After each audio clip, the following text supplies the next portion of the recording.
Well, a new TikTok trend encourages easing into the work week by doing less. And this is called Bare Minimum Monday.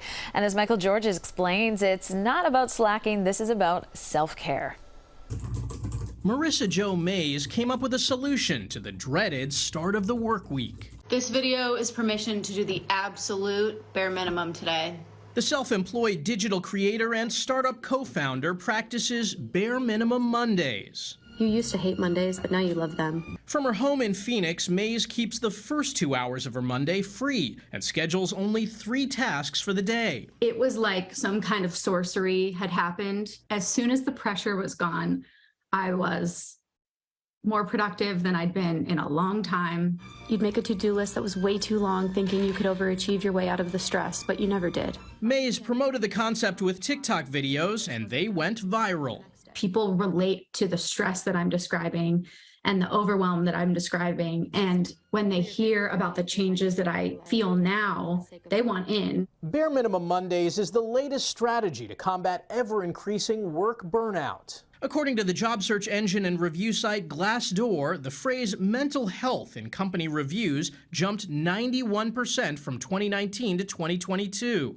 Burnout mentions were up 42% in that same time. Now workers are experimenting more with boundaries. If employers are concerned about how this is playing out in the workplace, it's a great time to reopen the discussion about how burnout is affecting employees. While the bare minimum approach isn't possible for all workers, Mays says there are ways everyone can improve their day. It's really asking these questions that can start to get people thinking about themselves as also a human in addition to an employee. And it's working. And that doing less can be more. Michael George, CBS News, New York. And you certainly might be feeling a little tired this Monday after losing an hour of sleep over the weekend. On Sunday, of course, the clock sprang forward. Hopefully you know that by now for daylight savings time. But if you need to catch up on some of that lost sleep, well, today is apparently the right day to do it. It is National Napping Day. And joining me now with a list of the do's and don'ts of napping is Dr. Shelby Harris, Director of Sleep Health at Sleepopolis, a mattress review website. I need that job. And good morning. Thank you so much for being here. Now, first off, I didn't know there was any wrong naps. So how long is too long for a nap?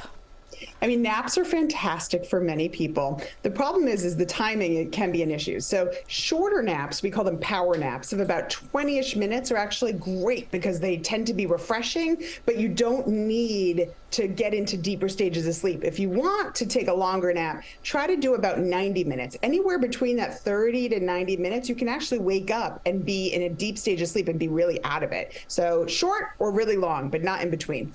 Okay, that's good to know because sometimes after the morning shift, I take a nap and I'm feeling extra groggy. So what are the health benefits of naps?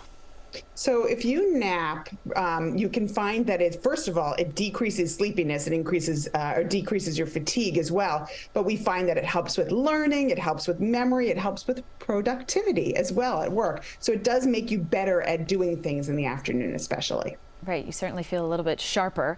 Exactly. So what are the best ways to nap? I mean, I'm just sitting here on the couch. Can I hang out here on the couch, a chair, or is it best to be in your bed? So a lot of people now are working from home. So if you have the ability to do so, try and get in your bed. Some people like to put on the pajamas. You don't have to. But really quiet, dark, cool is really the ideal. Not everyone has that ability. So if you're in an office space, you can really try to make it dark. Use earplugs if you have to, an eye mask, and they even make fancy pillows that you can rest your head on if you have a desk and you have nowhere else to go. So to be as comfortable as possible.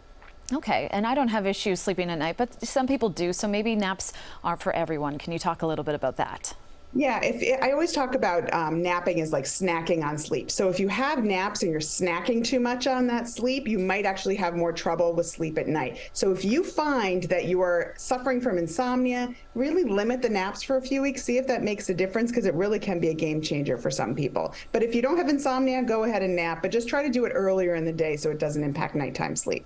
All right. And then just lastly, on your website, we saw there's a concerning section about something called microsleep. So what exactly is that? Can you elaborate?